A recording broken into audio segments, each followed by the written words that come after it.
చెట్ల కింద వైద్యం, భారీ వర్షానికి గొడుగు, ఎండకు మనిషి నీడ. వీటిని అడ్డం పెట్టి చిన్నారులకు గర్భిణీలకు ఇంజక్షన్లు. రంగారెడ్డి జిల్లా షాద్ నగర్లో ఏఎన్ఎంల అవస్థలు.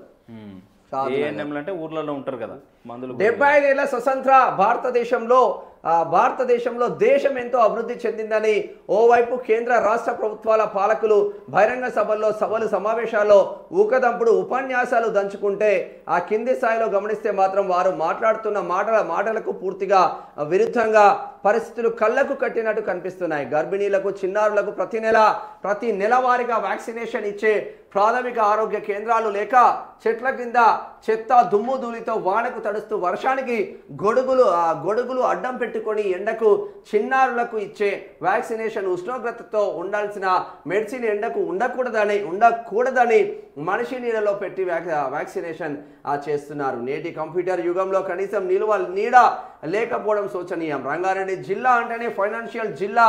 రాష్ట్ర రాజధాని హైదరాబాద్ను అంటిపెట్టుకొని పరిపాలన కొనసాగుతుంది. కానీ ఆ ప్రజలకు సరిపడా సౌకర్యాలు అందించడంలో మాత్రం పేరు గొప్ప, ఊరు దిబ్బాన చందంగా తయారైంది. జనం సాక్షి ప్రతినిధి రాసింది. జనం సాక్షిలో మంచి వార్త వచ్చింది, ఒకసారి చదువుదాం.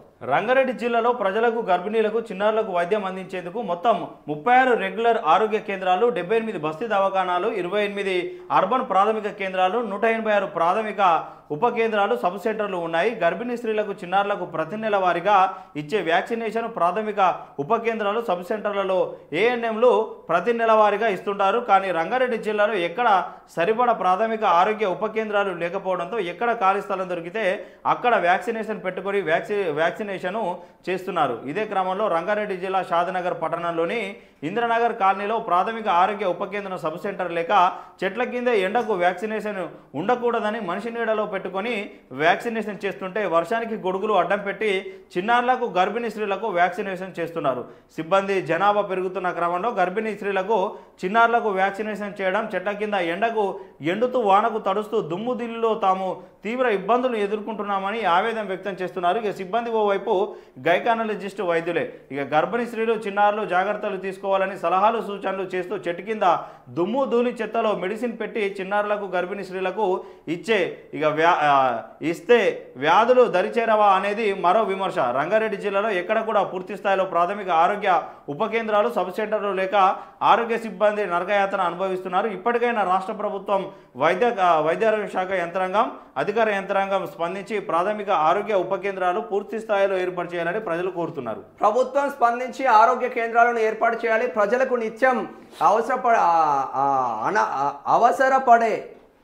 అవసరపడే వైద్యం విషయంలో, అవసరమయ్యే వైద్యం విషయంలో ప్రభుత్వ నిర్లక్ష్యం తగదని వెంటనే రాష్ట్ర ప్రభుత్వం, ఆరోగ్య శాఖ ఉన్నత స్థాయి అధికారులు స్పందించి ప్రజలకు, గర్భిణీ స్త్రీలకు, చిన్నారులకు అవసరమయ్యే ప్రాథమిక ఆరోగ్య ఉప కేంద్రాలు పూర్తి స్థాయిలో సొంత బిల్డింగ్లు నిర్మించి ప్రజలకు వైద్యం అందించాలని ప్రభుత్వం డిమాండ్ చేస్తున్నామంటున్నారు బిజిలీ సత్యం, యూటీఎఫ్ ఫరూక్ నగర్ మండల ప్రధాన కార్యదర్శి. ఇక సాధారణ వైద్యం అందించలేని స్థితిలో కేంద్ర రాష్ట్ర ప్రభుత్వాలు, ఇది నిజం.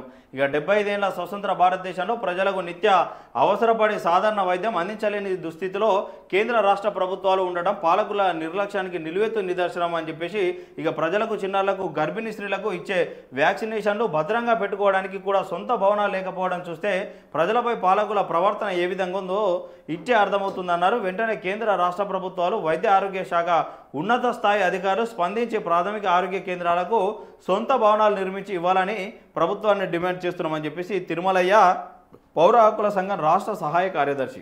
ఎంత ఘోరం అంటే ఇటు కనకరా ఈడ చాపేసుకొని కూర్చున్నారు ఏఎన్ఎంలు. ఇవంతా కూల్గా ఉండాలి, మెడిసిన్ అంతా కూల్గా ఉండాలి, ఐసులు ఉండాలి. ఇవి మన వైద్యం చిత్రాలు, ఈ చిత్రాలు ఉన్నాయి, చిత్రాలు